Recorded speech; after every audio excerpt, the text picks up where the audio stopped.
Yeah. Ano ho yung mga medyo madramang...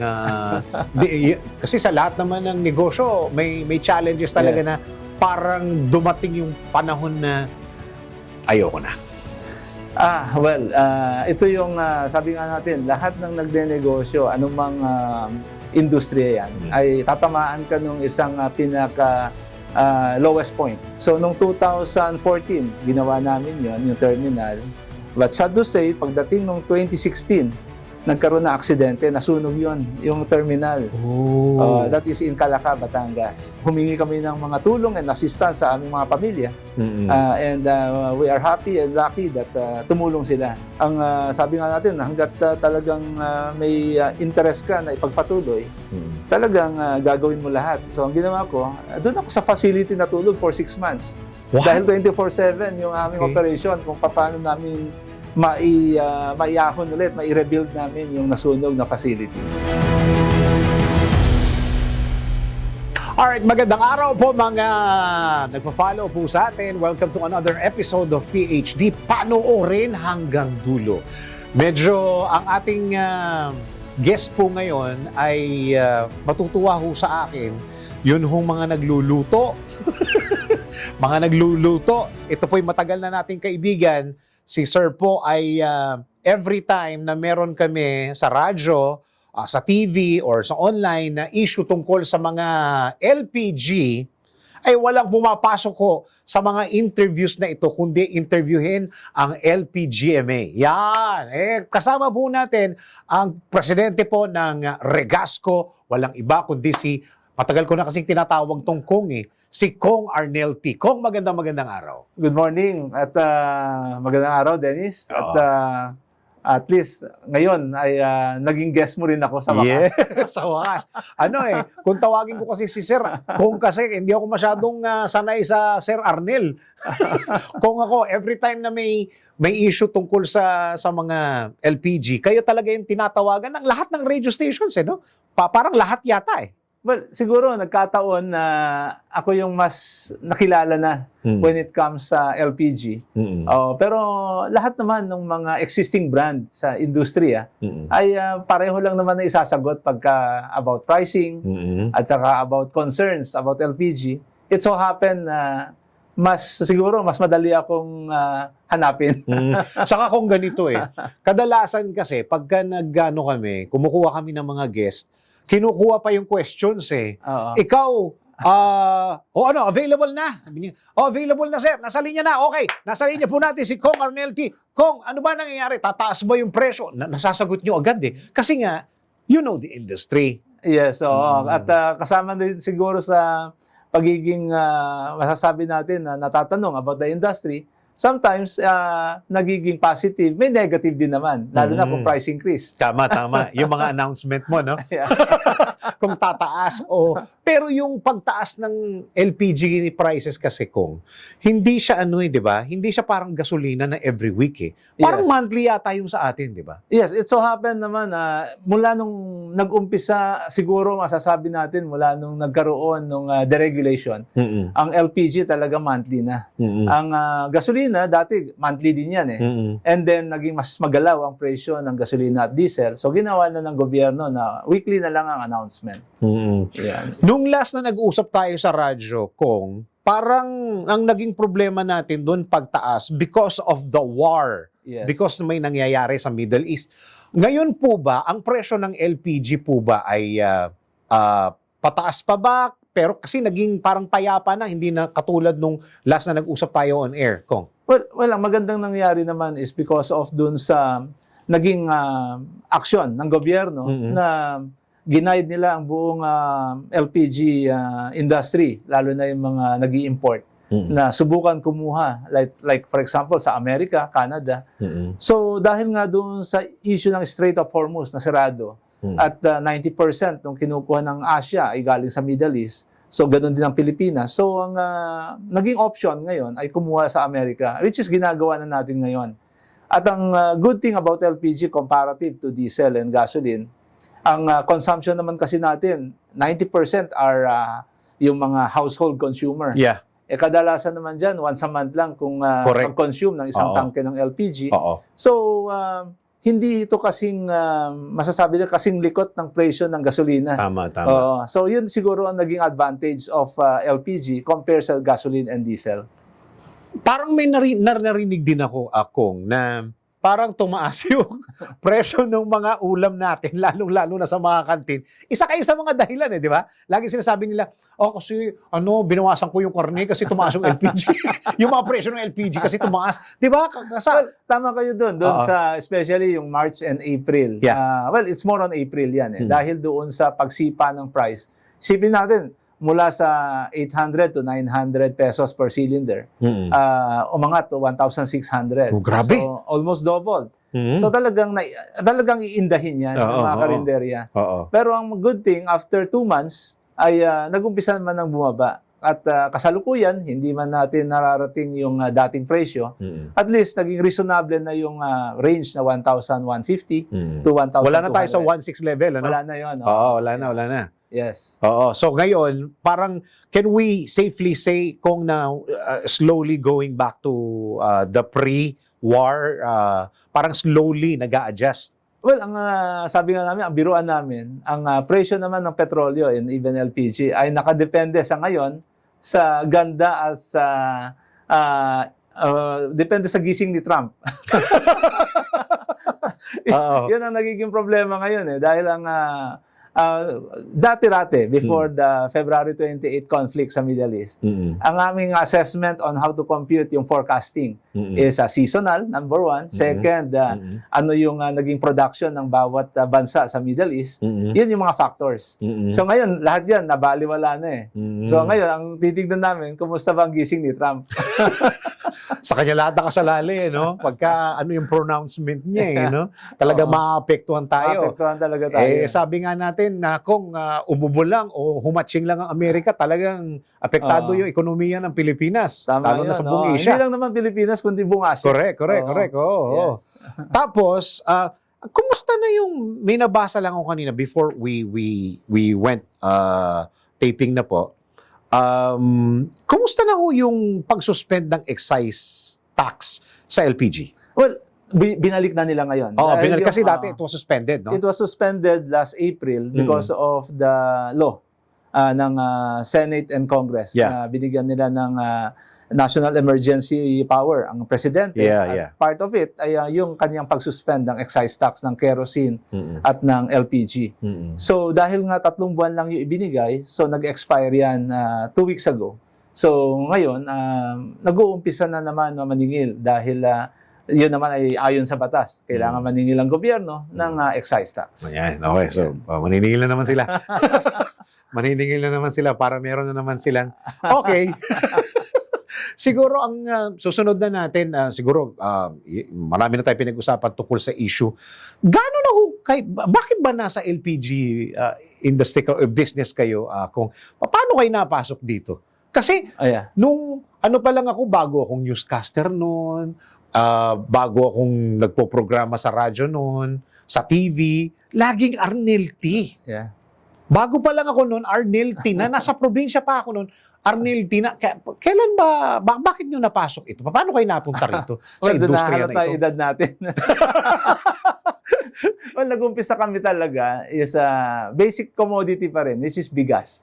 Dahil tubong Isabela ako so doon sa Isabela. Ay, Ilocano pala kayo. So Gaya it's more on ang product namin doon. 2 lang naman o 3. Either bigas, mais or tabako. Tama. So ngayon, nagkaroon ng deregulation law noong 1998. Okay. So naisipan namin pumasok sa LPG dahil basic commodity pa rin naman ng LPG. Tama. So, doon kami nag-umpisa. At nag-umpisa kami dito sa Malabon City. And then, yun, nagtuloy-tuloy na. At in the end, yung bigas na dati namin negosyo, unti-unti na namin binitawan at nag-focus na kami sa LPG. Nag-concentrate na kayo sa LPG. Yes. Okay. Yung pinag-uusapan ho natin, is it a family business? Nag-umpisa yung negosyo sa parents ko. Then after that, naghiwa-hiwalay na kami. So, kanya-kanyang setup ng aming mga tinatawag naming branding and refilling plants. So, meron din naman mga brand ang parents ko na ino-operate nila sa Region 2. Talaga? Kami naman, ako naman, nag-decide kami nung ako it so happened na may pamilya na rin ako. So, ang ginawa namin, create ko yung Regasco. Okay. And then, after that, inumpisa na namin ngayon mag-expand. And currently, as of today, nationwide brand na kami ngayon. Sino hong nagbigay ng pangalan ng Regasco? Well, maraming kwento, pero ang totoo niyan ay nakuha ko yung idea ng pangalan because it's Republic Gas Corporation yan eh. Okay. Ginaya ko lang doon sa family ng wife ko. Kasi meron din silang another company that tunog Regasco rin ang dating ko. So, ako ang gumaya ron. So hindi nyo na pinag-awayan niya kasi, di ba? Paparehas na Okay, so let's go back previous years, Kong, no? Ano yung mga, para dun sa mga nagsisimula sa negosyo, ano yung mga challenges nun along the way na before na makamit nyo po itong success na ito? Well, ang pinaka-challenge naman in any business is how to promote the brand. Okay. Dahil unang-una, yung tiwala ng consumer mo, wala pa sa'yo eh. Okay. So, kailangan mo talagang saka may dalawang prominenteng pangalan noon, di ba? Actually, apat yun. Apat ba yun? Okay. Okay. Ang magagawa mo lang talaga is to provide better service and yung quality ng produkto mo ay kailangan nandoon. But of course, para gawin yan, marami kang isasacrifice. Like unang-una, wala mo nang ganong kalaking kita dahil lahat ng income mo kailangan ibuhos mo ulit doon sa promotion ng produkto. Pangalawa, kailangan mo mag-expand by providing more cylinders in the market. So, tuloy-tuloy yun. And until now, ginagawa pa rin namin. Yeah. Ano yung mga medyo madramang... kasi sa lahat naman ng negosyo, may challenges talaga na parang dumating yung panahon na ayoko na. Ito yung sabi nga natin, lahat ng nagdenegosyo, anumang industriya yan, ay tatamaan ka nung isang pinaka lowest point. Yes. Yeah, para makarelate dun sa mga batang negosyanteng gusto pumasok na negosyo. Yeah, because sabi ko nga, nanggaling kami sa pagiging retail. So, nangarap kami at kasalukuyan, yun ang ginagawa na namin ngayon, na kami nag-invest sa isang terminal facility. Okay. Para yung aming ibinebenta sa retail ay kami na ang directly nag-i-import ng product. Okay. So, noong 2014, ginawa namin yon yung terminal. But sad to say, pagdating noong 2016, nagkaroon na aksidente, nasunog yon yung terminal. That is in Calaca, Batangas. Okay. So, that is the lowest point dahil nawalan kami ng facility, nawalan din kami ng produkto dahil yun yung source of our product, yung importation namin. Yeah. So, ang naging decision namin doon, either two things.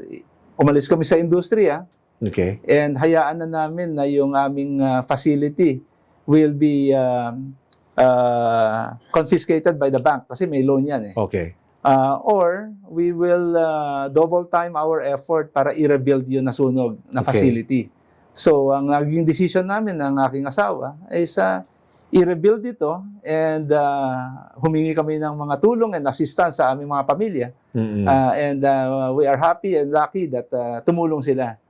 So, ang commitment ko lang is dapat within 6 months, I can rebuild it.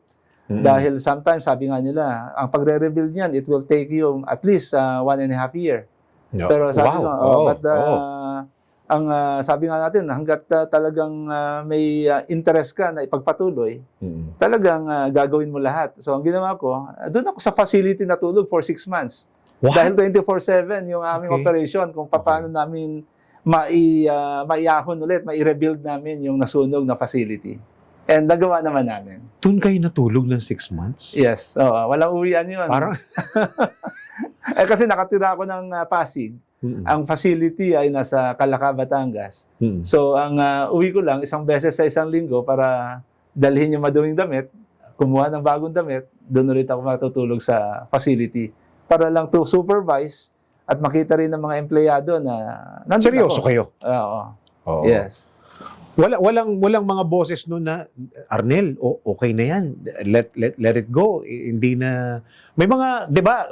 Yeah. Every time naman na may mga ganyan tayo sa buhay, may mga two sets of people di ba? Yes. Merong nag-i-encourage sa meron namang nagde-discourage sa Hindi mo alam paano mo alam nung panahon na yun kung na dapat ang pakinggan mo yung mga nag-i-encourage sa Well, ang basis ko na lang doon is that marami talaga yan. Tama yung sinasabi mo. May and mas marami ang nagsasabing mas madaling i-give up. Okay. Yun ang talagang mas marami ang nag-advise. Dahil ang sabi nila, pag na-rebuild mo, ang tanong nila, may babalikan ka pa ba? Diba? Okay. Kasi 6 months kang walang operation. Tama. Nagpalit na rin yung customer mo. Yes, dahil maaari iwanan ka yung ng market customer. mo ay kinain na ng iba. Yes, tama yun. Oo. Kaya nga, ang nakita ko na lang doon is maraming maapektuhan. Unang-una, tamaan lahat The ng workers. empleyado. That's one. Dahil during that time, kami naman, naka-establish na rin kami ng brand sa Luzon during that time. Wala pa kaming Visayas and Mindanao noong mga panahon na yon. Pero in the end, sabi namin, masyadong maraming maapektuhan na empleyado pag hindi namin ito itutuloy. So, yun yung isang reason kung bakit talagang pursigido akong ipagpatuloy. Pangalawa, ang pananaw ko is that dito na ako nag-umpisa after yung rice business namin from 1998 to 2016. So, malaki-laki na rin ang naipuhunan ko sa pagiging LPG participants. O ibig sabihin, nasa industriya ako ng LPG. So sabi ko, dito na lang, ipagpapatuloy ko na lang. At sayang din lahat ng mga natutunan nyo. Yes, tama. Kasi kung mag-give up lang kayo, wala na. Sayang din yun, yung mga natutunan nyo. Yun, hindi yun nakasulat sa libro, hindi yun nakasulat sa computer. Nasa puso nyo yun Nasa isip nyo yun, nasa experience nyo yun Tama yun. At ang sabi ko nga, kahit sa mga nag-uumpisang nagnenegosyo ngayon, lahat yung mga maliliit na challenges na pagdaanan.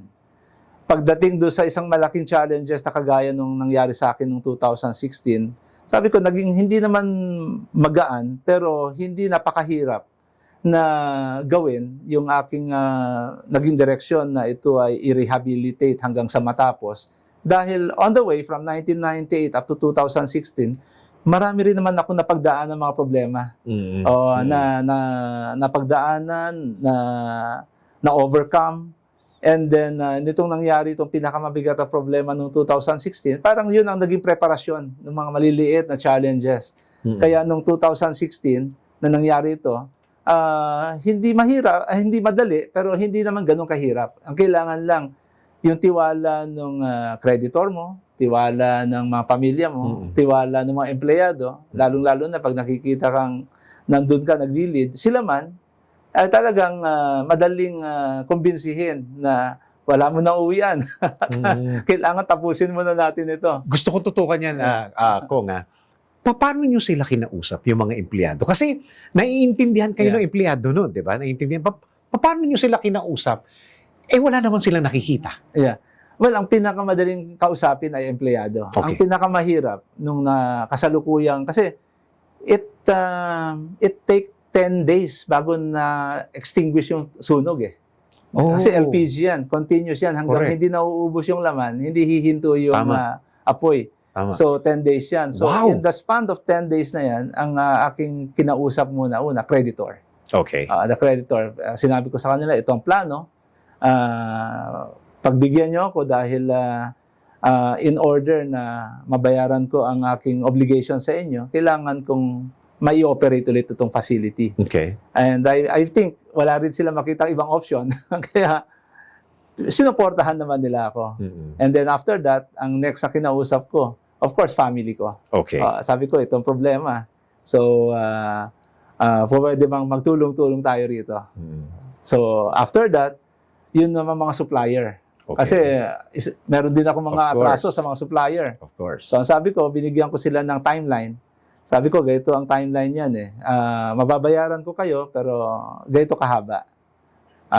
So, okay naman sa kanila. Then, natapos ko lahat yung mga yan, then that's the time na kinausap ko na yung mga empleyado. Sabi ko na, nakausap ko na lahat yung ating mga creditors, suppliers, and family. Opo. So, ngayon, gagawin na natin itong Ilan po yung rehabilitation. empleyado pinag-uusapan natin? No, nasa mga around 500 din. Wow! Ganun karami yan. Okay. Oo. So kinausap nyo sila. Kinausap namin Paano sila. po nagsimula yung usap? Well, ang sabi natin, ito'y magiging problema natin ngayon is wala tayong produkto. Meron man tayong makuha, hindi sapat para doon sa regular na benta natin. So, pero ang sinisigurado ko sa inyo, sabi ko, na mababayaran ko pa rin yung inyong salary on a daily basis. Ang isa lang na pakiusap sa kanila, ang sabi ko sa kanila is, pwede bang mag-double time tayo in terms of operation? By way of, kung dati-rati ay kailangan may overtime. Pwede bang huwag na natin munang paabutin sa overtime yan? Yung 8 hours working day per day, hanggang doon lang muna tayo. Okay. At ang nakakatuwa nga, at sabi ko nga, ito ang narinig ko pa sa kanila na pwedeng huwag daw silang sweldohan. Oo. Sabi ko hindi, okay. well, naisip ko yun. Sabi ko, yun ang hindi po pwede kasi unlike ako at saka sila kailangan nilang buhayin ang pamilya May nila. maiuwi sa pamilya, Maiuwi sa tama. pamilya. Opo. Kaya sabi ko hindi tayo pupunta sa ganung direksyon. Okay. Ang pakiusap ko lang ay bawasan natin yung ating mga operating hours dahil yun ang isa sa pwede magpahaba ng ating pondo na naiiwan. So, at computed na yan. Sabi ko, after 6 months, itong mangyayari. Then after 8 months, okay na tayo. So, ganun yung naging pag-uusap namin. Yung 500 na yun, umuo ba lahat o yung iba doon? Well, yung iba ay nag-desisyon na umalis sa kumpanya. Okay. Pero sabi ko, pinaliwanag ko rin naman sa kanila, kako, kung voluntary na aalis kayo, wala kayong makukuha separation.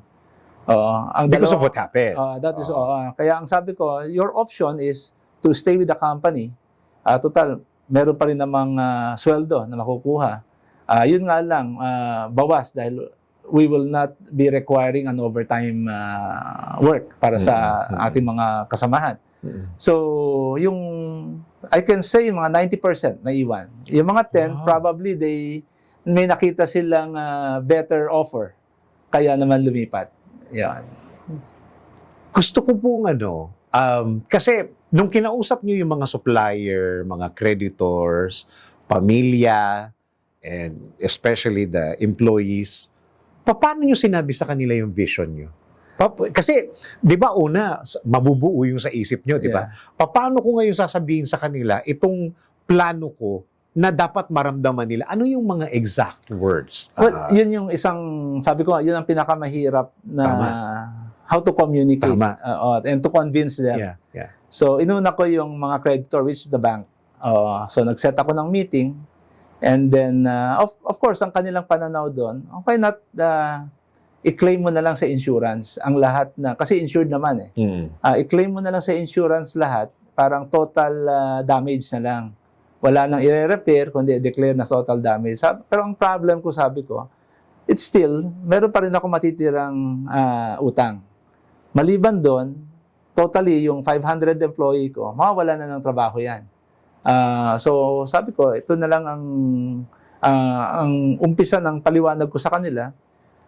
Sabi ko, ito yung plano kong gawin. Binigay ko rin naman sa kanila yung list of suppliers that give the commitment na ipagpatuloy yung repair once na na-extinguish yung sunog. And then nilatag ko na rin kung sino yung contractor na yon. And then, maliban kasi doon, kausap ko rin kasi ang government agencies. Kasi normally, DOLE yan Yes. DOLE, DNR, Yes. and then local government unit. Yeah. Very thankful ako na yung local government unit ng Calaca, Batangas ay talagang nakafocus sila to assist the investors nila. Kasi naging from a municipality, ngayon city na sila Because ang talagang focus nila is to assist all the investors. So sabi nila, as long as you comply with all the requirement and permits na kailangan, so we will give you another chance na makapaghanap buhay dito sa munisipyo natin. So sabi ko, sige. So ang ginawa ko, kumuha ko ng contractor that is registered na talagang they can give the certification na itong pag-rehab and rebuild namin is in standard. So, yun ang ginawa ko. Grabe, no? Ewan ko pero napapalingon lang ako dahil ako po user din ng Regasco. Maski check nyo po yung bahay namin, Regasco po kami. Tapos meron akong isang cylinder na naka-standby pag nawawalan yung isa. Yeah. Parang parang mas napalapit ako doon sa Regasco dahil nalaman ko yung kwento. No? Paano kung nag-give up na lang si Sir Arnel Tina? Di wala nang Regasco sa bahay pala natin. Sir Arnel, message nyo po, unahin muna natin sa mga empleyado. Well, sa empleyado natin, continuously, sa ngayon, yung population ng empleyado natin is continuous growing. Sa ngayon, ang difference between then and now, mas marami kaming mga ibinibigay na training sa ngayon. Kasi in the end of the day, yun naman accident ang nangyari nun. Wala na akong sinisi eh. Whether it is because of negligence or what. Ang ginawa na lang namin is, sa ngayon, to prevent in happening that incident again, talaga yung training nandun na. Then second, ay yung hinahire natin ngayon mga empleyado, ay maliban doon sa profession kung saan siya na-assign na department, fit siya ron. So yun ang ginagawa. And lastly, ang pinaka-importante ron is, many of our employee is above minimum. Kung minimum man siya nag-start, after a few months or before 1 year, na-assess na siya if he will be promoted and fully trained naman siya. So, kami, we prefer kasi na bigyan ang empleyado ng incentives. Kung halimbawa, ang gobyerno ngayon ay nag-set ng isang minimum wage. Sa amin, we're still give them that minimum wage plus incentives. Yeah. So, ganun yung aming pang-encourage sa kanila. Yung mga empleyado po na nag-STEM from 2016, ano pong message nyo sa kanila? Sa kanila naman, alam naman na nila to. Yung mga nag-stay, lalong-lalo na doon sa retail side. Marami sa kanila, mga general manager na ng bawat branch. Yeah. And I can say that, hindi ko alam, maaaring ginagawa rin naman ito ng mga ibang company. But every time that there is a good performance ng ng company namin every year, meron silang profit share. Yeah. Yun yung aming isinet talaga na we provide to those officers. Kasi ang pananaw namin until now, yung aming mga empleyado na for promotion is rose from the rank. Yeah. Hindi kami nag-hire from outside na magiging manager kaagad. Ang amin is lahat ng mga nasa baba na willing ma-promote, na pagka-assessment namin, sinasabi namin, pwede ka na maging manager. Baka gusto mong tanggapin pero mas marami ang responsibility. Pero at least you will be promoted and the salary will be increased plus incentives. Marami naman tumatanggap ng challenge na yun. Yan. Yun ang ginagawa namin ngayon. Siguro ang pinaka-last question na kailan kayo babalik ng Congress? Baka ayaw pa sagutin. Natapos kasi ako noong 2019. And sabi ko nga, congressman ako nung nangyari yung sunog na yun 2016. So, after that, bumalik ako sa private sectors. And I can say, mas masaya ako sa private. Siguro hanggang doon na lang ako pwede kong sagutin. Yan. Okay. Kong, maraming salamat sa kwento. Ako, naging inspirational tuloy yung ating kwentuhan. Maraming salamat and thank you for sharing your life to us. Siguro po, ang pinaka-last po na hingin ko sa inyong mensahe, yun pong mga Regasco users and mga loyal customers po natin. Go ahead. Yeah, so, well, alam po ninyo, ang Regasco ngayon ay hindi na lang isang brand or provider ng LPG, but we are giving, yung bang sinasabi natin, even our customers, binibigyan namin sila ng option if they want to engage into the business. Kasi sa ngayon naman, malaki ang potential ng LPG business in the Philippines because as of now, it's only 50% ng users ng buong population ay LPG. 50% pa rin firewood, charcoal. So sabi namin palagi is we create a package for those private citizens that willing to enter into the business of LPG. Ina-assist namin sila ngayon. So pagdating naman sa mga consumer, we can only guarantee the service and the quality of the cylinders. Yun ang aming talagang commitment sa kanila. Yan. Yeah. Kong Arnel T, maraming salamat po sa oras. Thank you very much. Thank you very much.